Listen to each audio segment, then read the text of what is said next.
Buka Alkitab kita sama-sama. Hari ini kita masih melanjutkan pembahasan kita tentang 33 hal yang perlu kita mengerti tentang kerajaan Allah. Taruh tangan kanan saudara di dada. Sama-sama bilang sama saya, di dalam diri saya ada kerajaan Allah. Saya mau kita selalu mendeklarasikan, saya mengerti hari ini kita masuk pada bagian ke-29. Berarti tinggal 4 minggu ke depan kita selesaikan seluruh pembahasan tentang kerajaan Allah. Nah, dalam pembagian ke-29 hari ini, atau pembahasan ke-29, yang kita sedang bahas kerajaan Allah dan membangun atau mengembangkan talenta. Meskipun kita selesai pembahasan ini, tapi saya mau tertanam dalam roh saudara bahwa di dalam diri saya ada kerajaan Allah. Amin. Kita nggak bisa kontrol apa yang ada di depan kita. Tapi selama kita yakin bahwa di dalam diri kita ada kerajaan Allah, maka kita menghadapi segalanya dengan kehendak dan rancangan Allah yang sempurna. Amin. Nah, hari ini kita sedang membahas, di pembahasan ke-29 hari ini, kita sedang membahas tentang kerajaan Allah dan mengembangkan talenta. Kalau kita bicara tentang perumpamaan Yesus ini, maka ada perumpamaan yang hampir mirip. Yang pertama, Yesus bicara tentang talenta. Dan kita tahu jelas, yang satu diberikan 5 talenta, yang satu diberikan 2 talenta, yang satu diberikan 1 talenta. Tapi sekarang Yesus sedang bicara bukan talenta, Yesus sedang bicara tentang mina. Mina adalah nilai mata uang zaman dulu. 1 mina harganya 100 dinar. Nah, upah pekerja zaman itu 1 hari 1 dinar. Jadi 100 dinar berarti berapa hari? 100 hari. Kuli bangunan seharinya dapat berapa? 25.000. Waduh. Saudara kayak zaman Jepang nih. Pekerja rodi gitu. Seorang pekerja buruh bangunan berapa kira-kira? 150.000. 150.000 kali 100 berapa? 15 juta. 1 mina kira-kira sekarang ini jatuhnya berapa saudara? 15 juta. Nah, ini yang kita mau belajar hari ini.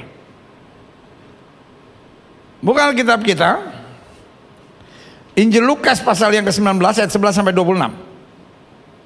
Perumpamaan tentang uang mina. Lukas 19 ayat 11. Untuk mereka yang mendengarkan dia di situ, Yesus melanjutkan perkataannya dengan satu perumpamaan. Sebab ia sudah dekat Yerusalem dan mereka menyangka, murid-muridnya menyangka bahwa kerajaan Allah akan segera kelihatan. Saudaraku, 3,5 tahun Yesus mengajar. 3,5 tahun Yesus menjelaskan banyak hal pada murid-muridnya. Tapi murid-muridnya orang mudeng. Murid-muridnya hanya tetap berpikir kerajaan Tuhan selalu secara politis. Yesus ngomong apapun tentang kerajaan Allah, yang dalam pemikiran mereka adalah Yerusalem.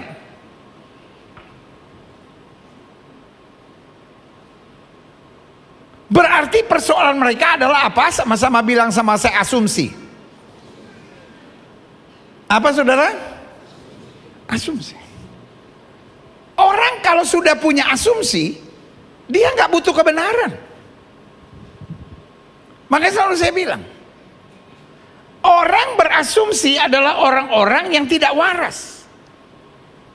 Orang asumsi tidak mau dengar nasihat, tidak mau dengar pandangan, tidak mau dengar kebenaran. Orang asumsi punya keyakinannya sendiri. Karena orang asumsi bukan dibangun pada kebenaran, tapi dibangun pada apa? Framing. Sama-sama bilang sama saya, framing.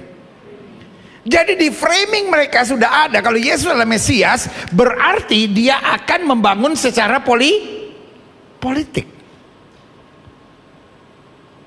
Nah, dunia di mana kita hidup, dunia yang disebut post-truth. Orang tidak peduli kebenaran, orang hanya membangun apa? Framing. Kita lihat lanjut ya. Maka ia berkata, ada seorang bangsawan berangkat ke sebuah negeri yang jauh untuk dinobatkan menjadi raja di situ, dan setelah itu baru kembali. Ia memanggil 10 orang hambanya dan memberikan 10 mina. Kalau 10 orang hamba diberikan 10 mina, berarti masing-masing berapa? 100. Yang 100 tadi dinar. Kan ada 10 hamba, diberikan 10 mina, berarti masing-masing dapat berapa? 1. Setunggal bos, tunggal. Masing-masing dapat 1 pada mereka. Katanya, SOP-nya jelas ya, perintahnya jelas. Pakailah ini untuk apa? Berdagang sampai aku datang kembali. Ayat selanjutnya. Akan tetapi orang-orang sebangsanya membenci dia, lalu mengirimkan utusan menyusul dia untuk mengatakan, nah di sini masuk framingnya, kami tidak mau orang ini menjadi raja atas kami. Jadi sekarang yang dibangun adalah, sama-sama bilang sama saya, framing. Yang dibangun adalah framing. Mereka berkata, he is not our king. Nggak usah dengar dia.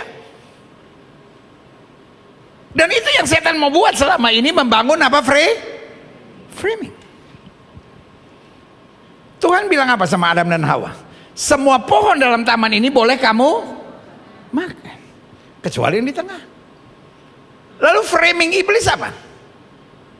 Semua pohon dalam taman ini tidak boleh kamu makan. Dengan lain kata, dia mau bilang God is a mean God.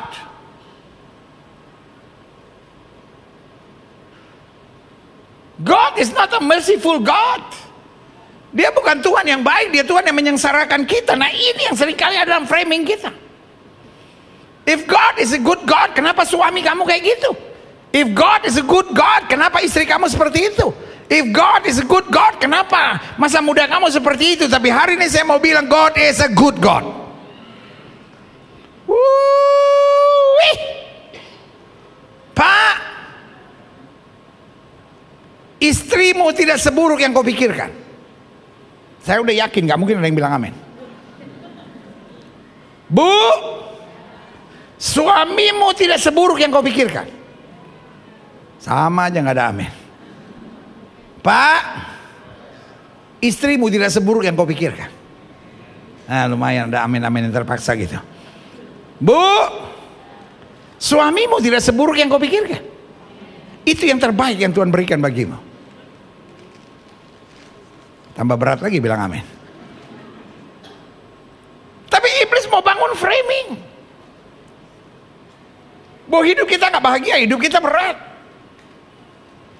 Hidup kita gak akan melihat kebaikan-kebaikan Tuhan. Sekarang diutus orang-orang sebangsanya untuk mengatakan, kami tidak mau orang ini menjadi raja atas kami. Dengan yang kata, ngapain didengerin? Tapi dalam hidup ini saya percaya firman Tuhan selalu yang terbaik.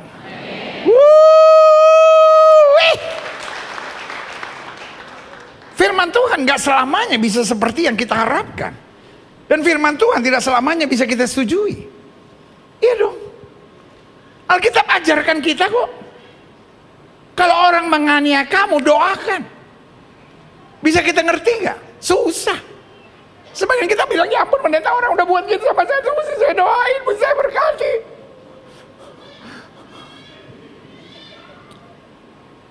Framing biasanya disetujui oleh kita, disukai oleh kita karena kita nyaman. Tapi firman Tuhan gak butuhkan persetujuan kita. Firman Tuhan hanya membutuhkan ketaatan kita. Sama-sama bilang sama saya ketaatan. Saudara ingat gak waktu Yesus ngomong sama Petrus? Dia gak minta persetujuan Petrus, dia bilang tebarkan jalamu di sebelah kanan perahu. Petrus secara jujur gak bisa terima, he is the expert.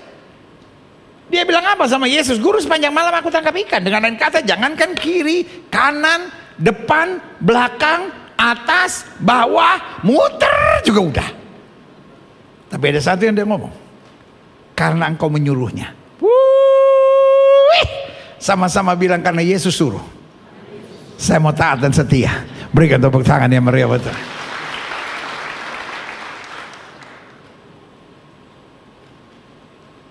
Itu bedanya antara asumsi dan iman.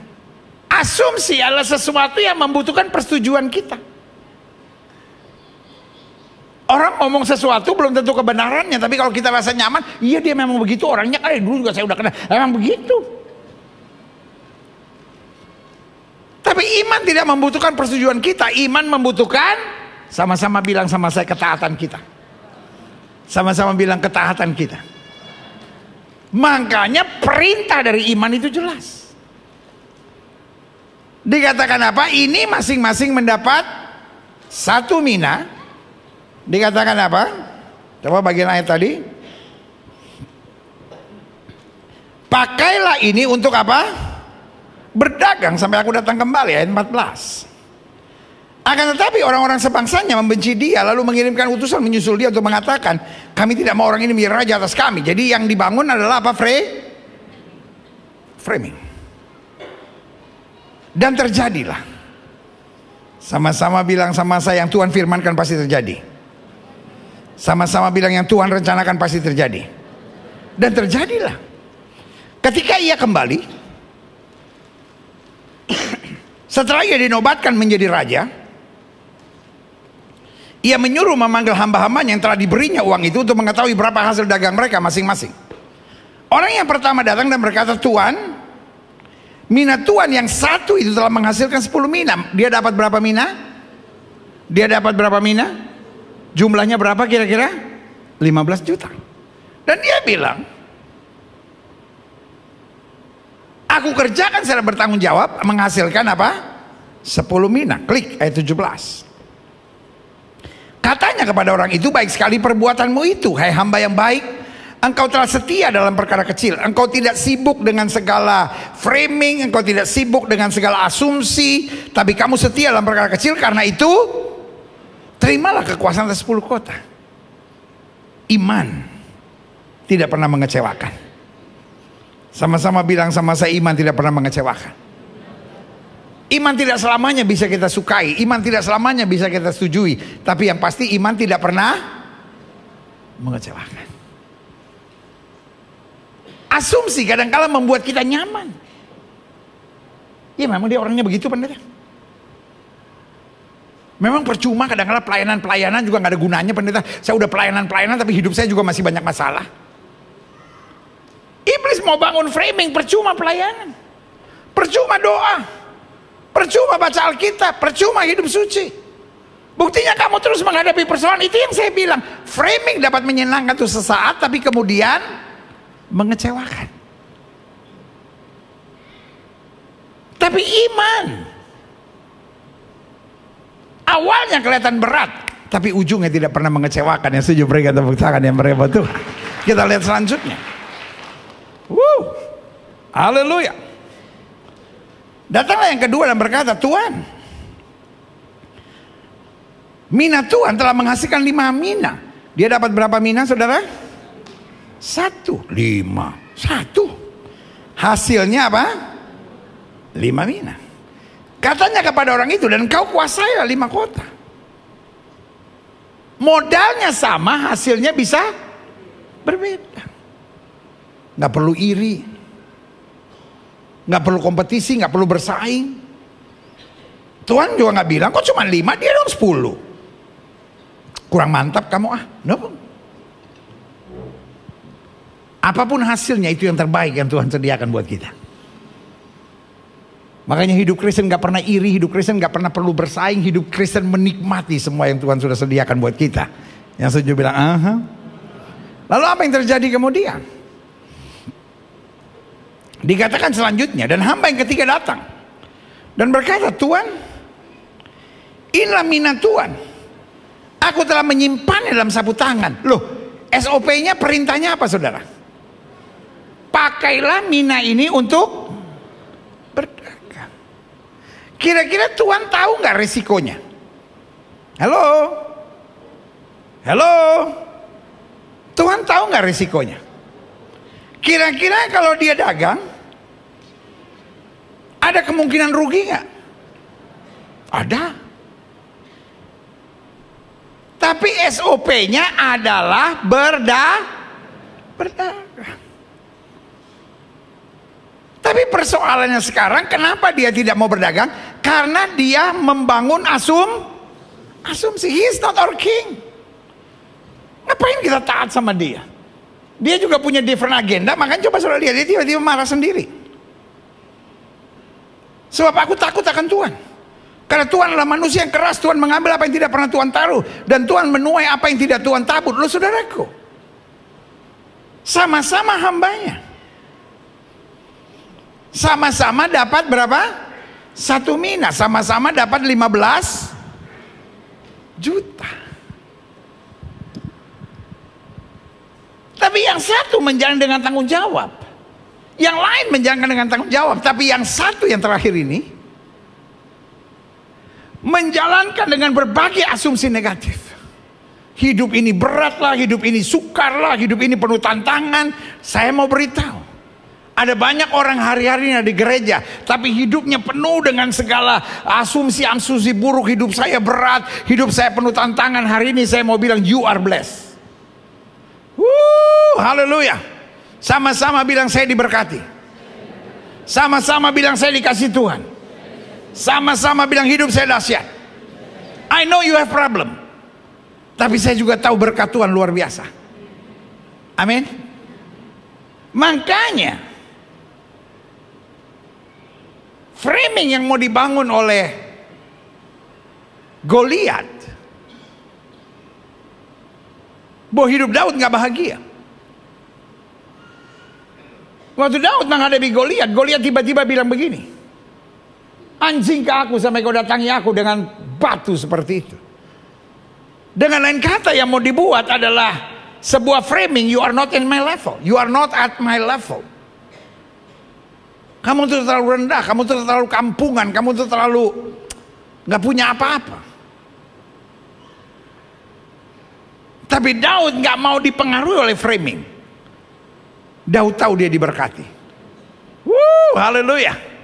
Amin. Dia lihat Goliat, dia bilang, kau boleh datangi aku dengan pedang, tombak, dan embing, but I have something better than you. Aku punya sesuatu yang lebih baik. Aku datangi kau dengan nama Tuhan semesta alam. Berikan tepuk tangan yang meriah buat Tuhan. Haleluya. Sama-sama bilang, hidup saya diberkati. Saya punya sesuatu yang lebih baik. Amin. Makanya Daniel tidak panik waktu dibuang ke gua singa. Dia tahu hidupnya diberkati. Makanya Yusuf meskipun dibuang ke dalam penjara, dia bilang, manusia boleh mereka-rekakan yang jahat, Allahku mereka-rekakan untuk kebaikan. Amin. Makanya Sadrak Mesak Abednego walaupun dibuang ke dapur api yang dipanaskan 7 kali lipat, dia bilang, kalau Tuhan yang kami sembah sanggup tolong, dia tolong. Tapi perlu Tuanku Raja ketahui, kalau Tuhan yang kami sembah tidak sanggup tolong, untuk menyembah dewa Tuanku Raja kami tidak mau. Dia tahu hidupnya diberkati. Hari ini saya mau bilang, buat saudara yang merasa rumah tanggamu gak bahagia, buat saudara yang merasa masa mudamu penuh masalah, buat saudara yang merasa keadaan ekonomimu sedang gagal, saya mau bilang itu dusta iblis. Itu apa? Itu apa? Buat saudara-saudara yang merasa penyakitmu gak bisa disembuhkan, buat setiap saudara yang merasa saya gak mungkin bisa dipakai Tuhan, saya mau bilang itu apa? Bilang sama sebelah saudara, dusta iblis kok dipercaya. Hal yang paling bodoh dalam hidup ini mempercayai dusta iblis. Sama-sama bilang sama saya tidak mau percaya dusta iblis. Yang saya percaya, Tuhanku dahsyat, Tuhanku luar biasa, Tuhanku punya rencana yang indah dalam hidupku. Haleluya. Amin. Ayo kita lihat selanjutnya. Dia marah-marah sendiri. Ini yang saya bilang. Salah itu gak apa-apa. Tapi yang paling berat, orang udah salah ngotot. Orang kalau terjajah dengan asumsi, meskipun dia salah, dia merasa benar aja gitu. Bu, suami ibu kalau salah ngerasa benar nggak bu? Tanya aja sendiri, pendeta nggak enak ngomongin orang. Pak, istri bapak kalau salah ngerasa bener nggak? Pendeta tahu juga. Orang tua sekalian, anak-anak saudara kalau udah salah masih ngerasa bener nggak? Orang kalau salah tuh nggak apa-apa. Karena salah hanya butuh apa? Perbaikan. Sama-sama bilang sama saya. Salah hanya butuh apa? Perbaikan. Dalam hidup saya yakin salah itu normal. Bu, kalau suami salah nggak usah ribut. Bimbing untuk menuju perbaikan. Pak, kalau istrimu salah, anak-anakmu salah, nggak usah ribut. Bimbing menuju perbaikan. Sama-sama bilang sama saya, salah itu normal. Hanya orang yang gak normal lihat orang salah ngamuk. Tapi yang paling parah, orang udah salah tapi ngerasa benar. Makanya adik-adik muda boleh ya saya ngomong sebagai gembala. Lu kalau punya cowok, lu kalau punya cewek, udah salah ngotot, cepat putusin. Cepat apa? Kalau nggak berani ngomong sendiri, hubungi Pak Nixon. Nanti Pak Nixon yang bilang, Pendeta Gilbert bilang putus saja kau.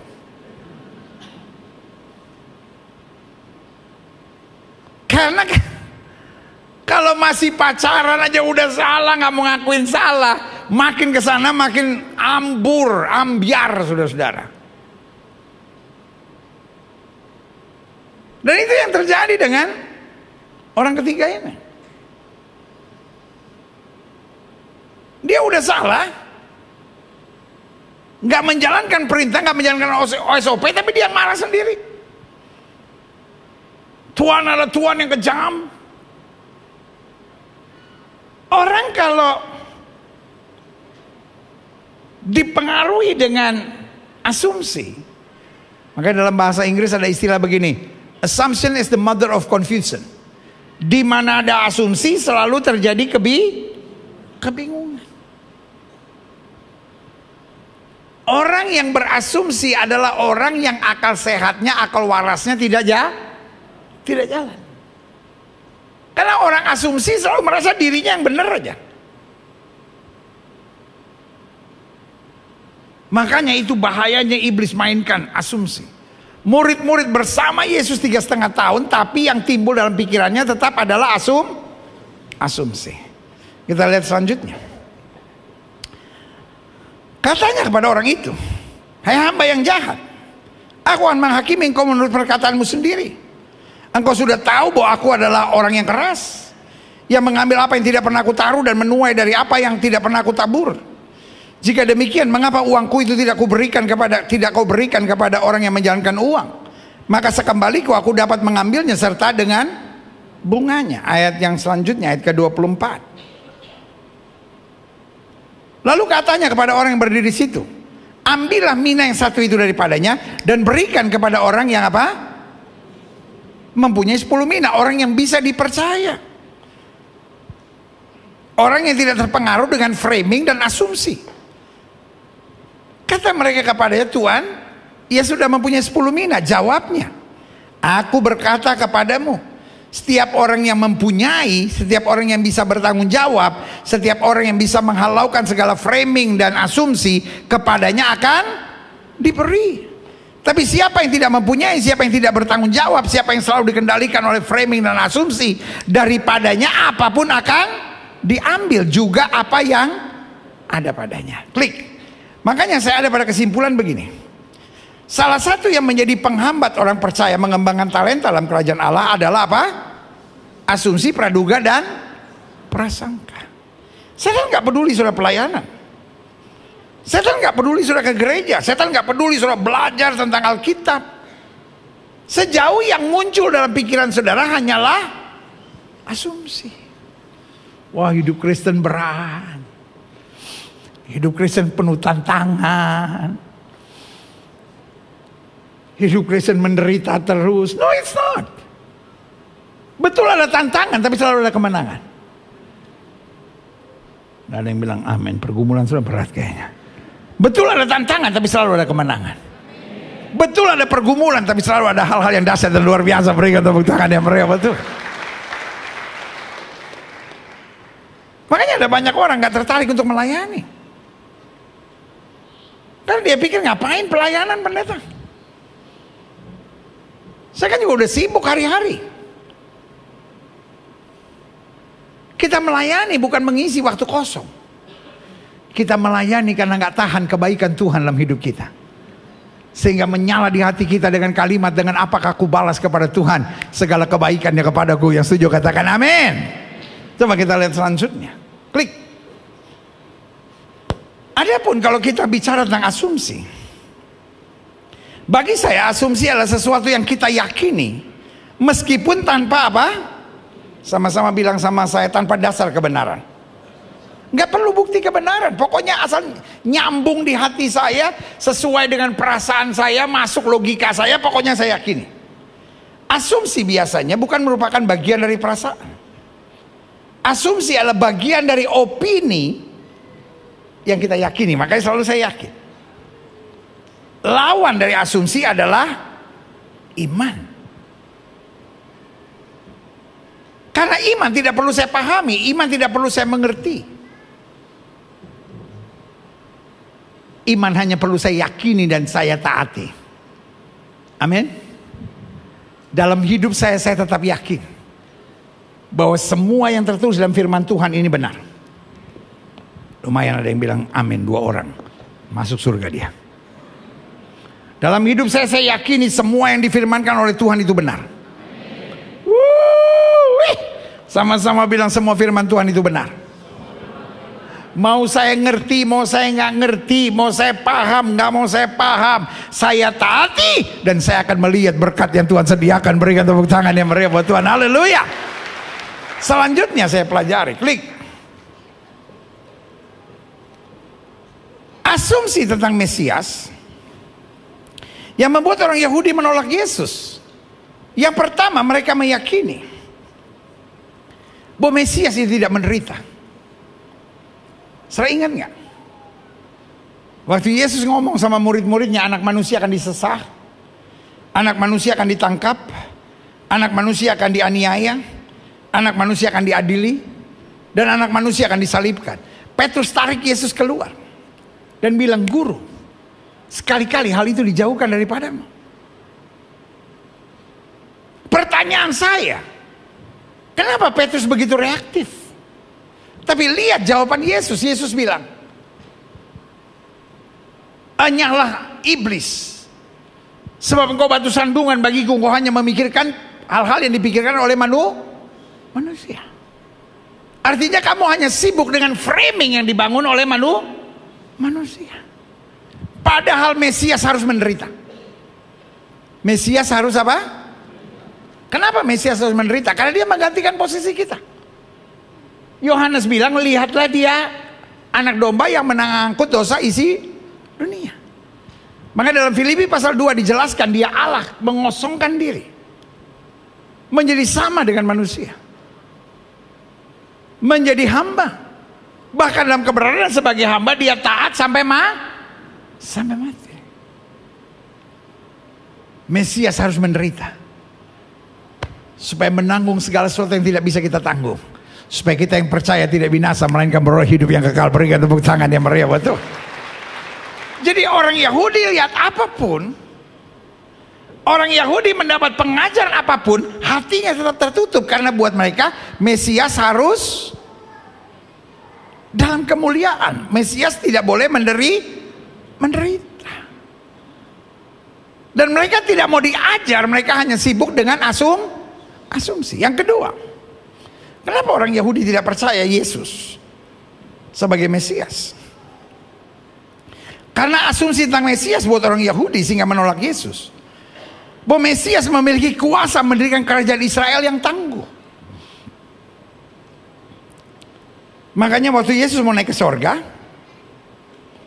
murid-muridnya langsung bertanya, Guru, kapan engkau mau memulihkan kerajaan bagi Israel?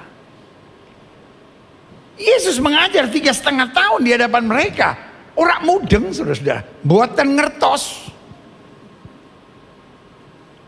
Yang alam pikiran mereka adalah kerajaan secara politik. Yesus kembali menegur mereka dan berkata, engkau tidak perlu tahu waktu dan saat yang ditetapkan Bapa sendiri menurut kuasanya. Tapi kamu akan menerima kuasa. Sama-sama bilang, saya akan menerima kuasa. Sama-sama bilang, saya akan menerima kuasa. Yang Yesus pikirkan bukan kerajaan Israel yang tangguh. Yang Yesus pikirkan anak-anak Tuhan yang tidak dapat digoncangkan oleh berbagai keadaan. Berikan tepuk tangan yang meriah buat Tuhan. Sama-sama bilang, di dalam diri saya ada kuasa. Amin. Yang ketiga, jadi saya mau secara sistematis sudah bisa belajar. Kenapa orang Yahudi menolak Kristus? Karena asumsi tentang Mesias, yang pertama, Mesias tidak menderita. Yang kedua, Mesias memiliki kuasa mendirikan kerajaan Israel yang tangguh, sementara Yesus membangun umatnya yang tidak dapat digoncangkan. Yang ketiga, Mesias memiliki kuasa untuk membangun kembali bait Allah.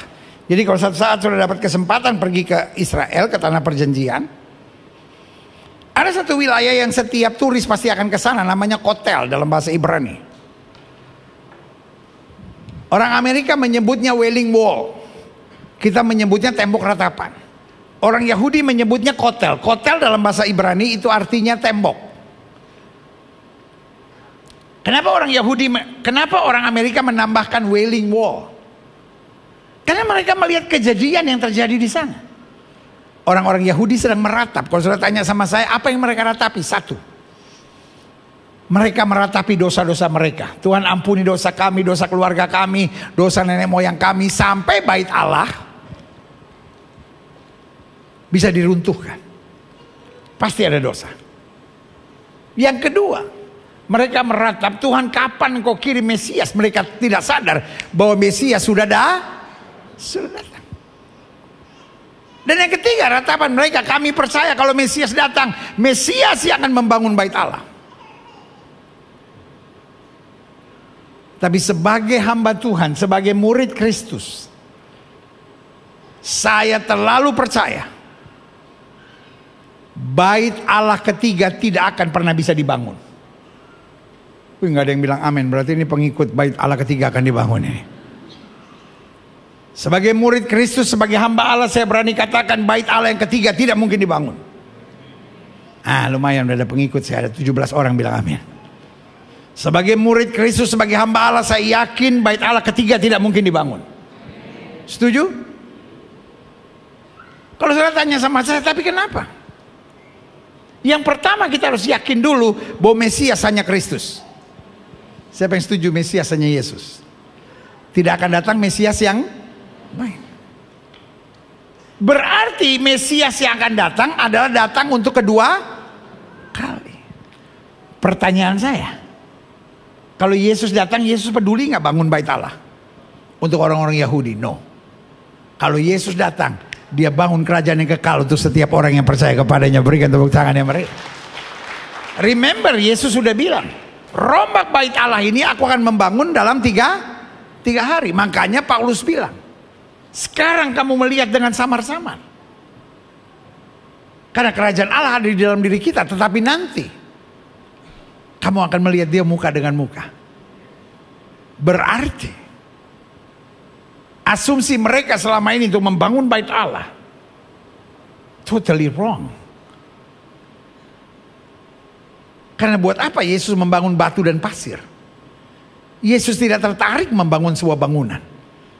Yesus membangun bait Allah dalam kemuliaan, di mana semua kita yang percaya menyembah Dia siang dan malam dalam kemuliaannya. Setuju, katakan amin. Lalu yang keempat, asumsi tentang Mesias yang membuat orang Yahudi menolak Yesus. Yang pertama, Mesias tidak menderita. Yang kedua, Mesias memiliki kuasa mendirikan kerajaan Israel yang tangguh, pada yang Dia berikan orang-orang percaya yang penuh kuasa. Yang ketiga, Mesias memiliki kuasa untuk membangun kembali bait Allah. Bukan bait Allah yang dibangun, tapi kerajaan sorga. Dan yang keempat, asumsi tentang Mesias yang membuat orang Yahudi menolak Yesus. Mesias melepaskan dan membebaskan karena waktu itu bangsa Yahudi sedang dalam penjajahan Romawi. Jadi mereka pikir Yesus datang menghancurkan Romawi.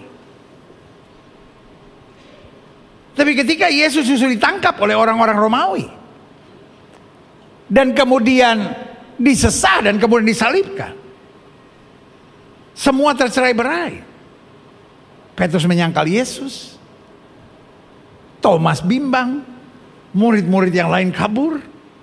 Tapi Alkitab saya bilang, jika anak itu memerdekakan kamu, benar-benar merdeka.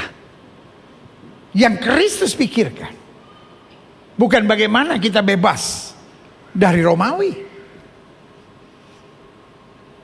Karena memang penjajahan itu come and go. Tapi ada penjajahan kekal yang senantiasa mengikat manusia, itu belenggu iblis dan dosa. Alkitab saya bilang dalam Kristus kita ciptaan yang baru. Yang lama sudah berlalu, sesungguhnya yang baru sudah terbit. Berikan tepuk tangan yang meriah. Sama-sama bilang Kristus memerdekakan saya. Sama-sama bilang Kristus telah memerdekakan saya. Dalam Kristus kita orang-orang merdeka. Karena kita dapat memanggil dia ya Aba, ya Bapa. Klik. Jadi jelas ya, saya harap saudara punya pemahaman yang jelas. Adapun bahaya asumsi,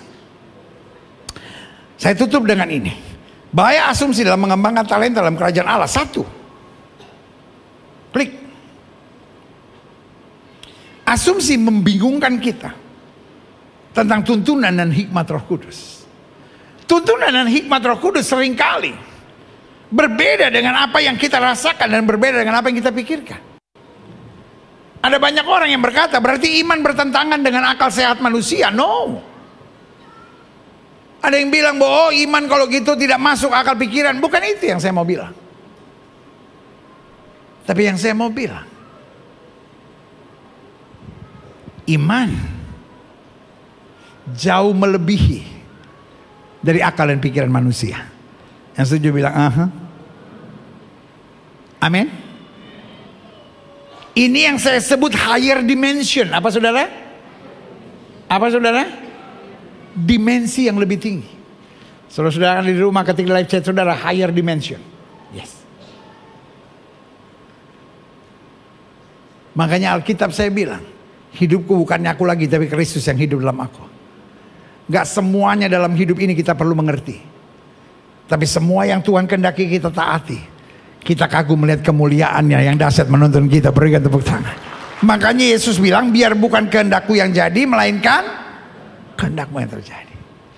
Bisa nggak? Jemaat mulai hari ini belajar. Tuhan kadang-kala ini saya nggak ngerti. Tuhan kadang-kala ini saya nggak bisa. Tuhan kadang-kala saya nggak terima. Tapi karena Tuhan suruh, saya taat dan saya jalani dengan sukacita. Amin. Yang kedua, adapun bahaya asumsi dalam mengembangkan talenta dalam kerajaan Allah. Asumsi seringkali membuat kita apa? Tidak yakin akan potensi besar yang Tuhan kerjakan di dalam kita. Taruh tangan kanan saudara di dada, sama-sama bilang di dalam diri saya ada Roh Allah. Alkitab saya bilang, Roh yang membangkitkan Kristus dari antara orang mati ada di dalam kita. Artinya, selama kita taat dan setia, Daud bilang, dengan Allah akan kita lakukan perbuatan-perbuatan yang gagah perkasa. Asumsi bilang kamu lemah. Asumsi bilang kamu gak sanggup. Asumsi bilang kamu gak mampu. Tapi hari ini saya mau bilang itu semua dusta setan. Dusta siapa saudara? Setan. Jadi kalau tiba-tiba di hati saudara bilang saya gak bisa, saya gak sanggup. Hari ini saya mau bilang bersama Yesus kita pasti bisa. Sama-sama bilang bersama Yesus saya pasti bisa. Sama-sama bilang bersama Yesus saya pasti bisa. Jangan pernah bilang saya orang yang menderita, saya orang yang susah, hidup saya jauh dari Tuhan. Tapi hari ini saya mau bilang engkau diberkati, engkau disayang Tuhan. Tuhan punya rencana yang indah dalam hidupmu. Yang setuju katakan amin. Sama-sama bilang Tuhan hebat dalam hidup saya. Saya diberkati, saya dikasih Tuhan. Saya akan melihat perkara-perkara dahsyat. Oh, berikan tepuk tangan yang meriah buat Tuhan. Selanjutnya, yang ketiga saya pelajari, adapun bahaya asumsi dalam mengembangkan talenta dalam kerajaan Allah. Asumsi tanpa kita sadari menjadi benalu iman. Menjadi apa saudara? Benalu iman. yang menggerogoti rancangan Tuhan yang besar dalam hidup kita. Alkitab bilang, aku tahu rancangan apa yang ada padaku mengenai kamu, bukan kecelakaan tapi hari depan yang penuh harapan. Taruh tangan kanan saudara di dada, sama-sama bilang, rancangan Tuhan hebat dalam hidup saya. Tapi untuk menggapainya kita harus penuh iman. Kita harus perlu apa? Kita harus perlu apa? Iman. Iman dasarnya adalah apa? Sama-sama bilang, dasar iman adalah firman Tuhan. Tapi saya mau bilang, berapa banyak pun kau dengar firman, tapi kalau asumsi kau tidak buang dalam pikiran saudara, iman tetap tergerus. Makanya ada banyak orang yang bilang, kok dia ke gereja tapi berzina jalan terus ya. Kok dia ke gereja tapi maki orang jalan terus ya. Dia kok ke gereja tapi hidupnya kepahitan. Dia kok ke gereja tapi ngomongnya negatif terus. Dia kok ke gereja tapi hidupnya penuh khawatir, penuh bimbang. Karena asumsi yang apa? Menjadi benalu. Saya berdoa supaya jemaat yang olehnya Tuhan percayakan untuk saya gembalakan, baik saudara di rumah maupun saudara di gereja, pulang dari gereja, saudara buang semua asumsi, saudara hidup dengan iman dan percaya bahwa kemuliaan Tuhan tetap nyata bagi orang yang percaya. Saudara katakan amin. Yang terakhir, saya undang pemain musik maju ke depan. Adapun bahaya asumsi dalam mengembangkan talenta dalam kerajaan Allah, asumsi pada akhirnya membuat kita tidak memiliki semangat juang yang tinggi dalam meniti jalan-jalan Tuhan yang unik. Bayangkan yang satu berjuang dari 1 mina menjadi 10 mina. Yang satu berjuang dari 1 mina menjadi 5 mina. Tapi yang dikuasai oleh asumsi kehilangan semangat juang. Saya percaya anak-anak Tuhan bersemangat. Puji Tuhan, satu bilang amin. Saya percaya anak-anak Tuhan bersemangat. Saya percaya anak-anak Tuhan bersemangat. Karena Tuhan yang menyertai kita, Allah Tuhan yang memastikan. Betul ada tantangan, betul ada pergumulan, tapi selalu ada kemuliaan Tuhan yang nyata. Berikan tepuk tangan yang meriah betul. Saya undang kita semua bangkit berdiri. Sekali Yesus, selamanya Yesus. Harapanku tak akan hilang, karena kasih-Nya sekarang ku ada. amin. Oh Yesusku, ku cinta Kau Semua sama-sama katakan sekali Yesus. sekali Yesus, selamanya Yesus. Harapanku tak akan hilang, karena kasih-Nya. karena kasih-Nya sekarang ku ada. Oh Yesusku, ku cinta Kau selamanya. Musik main dengan sangat lembut. Setiap mata terpejam, setiap kepala tertunduk, setiap hati terangkat pada Tuhan. Hari ini kembali saya mau ingatkan buat saudara, you are blessed. I know you face problems. Saya tahu kau menghadapi masalah. Saya tahu kadang-kala badai harus kau lewati. Tapi harus saya ingatkan, kau orang yang diberkati, kau orang yang disayang Tuhan. Tuhan punya rencana yang besar dan luar biasa buat hidupmu. Jangan biarkan iblis selalu mengintimidasi hidupmu.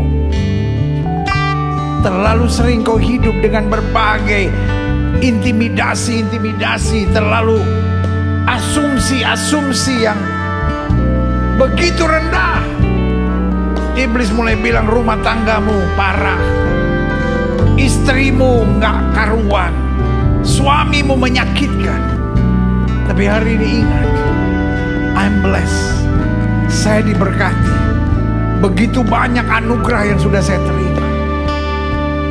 Kenapa orang itu dia simpan? Karena dia merasa saya nggak punya apa-apa. Dia hanya kurang bisa bersyukur. Pak, betul engkau masih menghadapi masalah, tapi jujurlah melihat begitu banyak anugerah berkat Tuhan yang tercurah dalam hidupmu. Berkali-kali engkau dalam tekanan, Tuhan juga yang bela engkau. Buang semua asumsi yang dibangun oleh framing kejahatan itu. Tapi mulai pegang firman Tuhan. Langit dan bumi akan lenyap, tapi firman Allah tinggal tetap. Jika itu doamu, taruh tangan kananmu di dada. Ngomong sama Tuhan, Tuhan aku orang yang diberkati. Tuhan aku percaya anugerahmu sempurna bagiku. Jika itu doamu, taruh tangan kananmu di dada. Ingat, asumsi menjadikan kita orang-orang yang tidak waras. Asumsi menjadikan kita orang-orang yang tidak punya semangat. Tapi iman akan membawa kita pada keberanian yang luar biasa. Sandarkan imanmu pada firman. Jika itu doamu, taruh tangan kananmu di dada.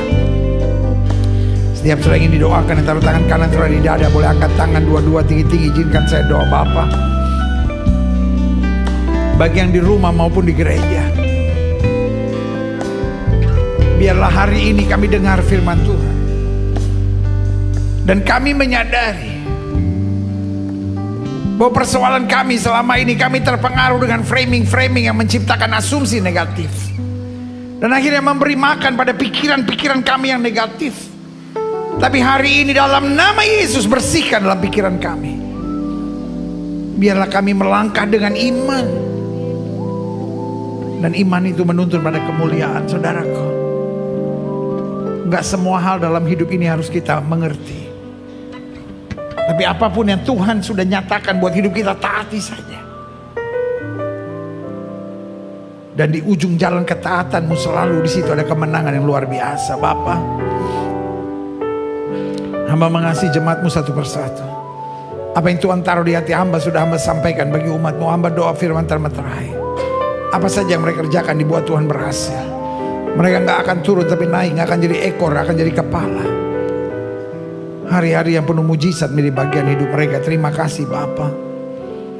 Hamba juga doa buat yang sakit Allah. Setiap saudara yang sakit, baik yang di rumah maupun yang di gereja, letakkan tangan kananmu di bagian tubuhmu yang sakit. Bapa, kami percaya firman-Mu lebih daripada apa yang kami rasakan tentang penyakit kami. Firman-Mu berkata orang percaya tumpang tangan dan yang sakit akan disembuhkan. Firman-Mu berkata Anio Farofeh, aku Tuhan yang menyembuhkan. Dengan iman kami letakkan tangan kanan kami di bagian tubuh kami yang sakit. Kami tolak sakit penyakit, kami tolak kelemahan tubuh, kami tolak campur tangan kegelapan. Kami patahkan kuasanya di dalam nama Yesus. Hai setan sakit penyakit, kau tidak punya kuasa. Kami perintahkan sekarang keluar dalam nama Yesus. Mengalir kuasa kesembuhan, gangguan mata, telinga, hidung, tenggorokan, bebas dalam nama Yesus. Gangguan sakit pada kaki, gangguan sakit pada tangan, bebas dalam nama Yesus. Jantung, paru-paru, mah, liver, ginjal, sembuh dalam nama Yesus. Kuasa Tuhan bekerja. Cancer sampai ke akar-akarnya hilang dalam nama Yesus. Kemandulan bebas dalam nama Yesus. Kuasa kesembuhan bekerja. Mulai terima dengan iman. Terima kasih Tuhan buat kuasa kesembuhan-Mu. Yesus, kami tidak berobat dulu kemarin, hari ini dan sampai selama-lamanya. Dengan iman kami nyatakan, oleh bilur-bilur Kristus kami yang percaya sudah dijamah dan disembuhkan Tuhan dengan kuasa-Mu yang luar biasa. Ini tepuk tangan sorak-sorai kemenangan kami, tepuk tangan sukacita kami. Karena Yesus menyembuhkan penyakit kami. Bapa, bangsa negara kami Indonesia selamatkan ya Allah. Damai sejahtera atas Indonesia. Umat mayoritas di bangsa ini Tuhan bimbing, Tuhan tuntun, Tuhan bawa pada damai sejahtera dan keselamatan. Bapak Presiden, Wakil Presiden, para menteri, pejabat di pusat dan di daerah, para gubernur, para wali kota, para bupati, para polisi, para tentara, Kapolri dan Panglima TNI. Bapak, jaga setiap aparat penegak hukum dan pemimpin di bangsa kami dalam kasih dan kuasa-Mu. Berikan kepada para pemimpin dan aparat penegak hukum di bangsa kami hati yang takut akan Tuhan, hikmat surgawi. Sehingga apa saja mereka kerjakan dibuat Tuhan berhasil. Indonesia makin hari makin baik, Indonesia makin hari makin maju. Segala rancangan-rancangan kekacauan, rancangan-rancangan kerusuhan, rancangan-rancangan adu domba kami patahkan di dalam nama Yesus. Kalau masih ada kutuk, masih ada kuasa kegelapan di bangsa ini, darah Yesus menghancurkannya. Jaga Indonesia dalam damai sejahtera.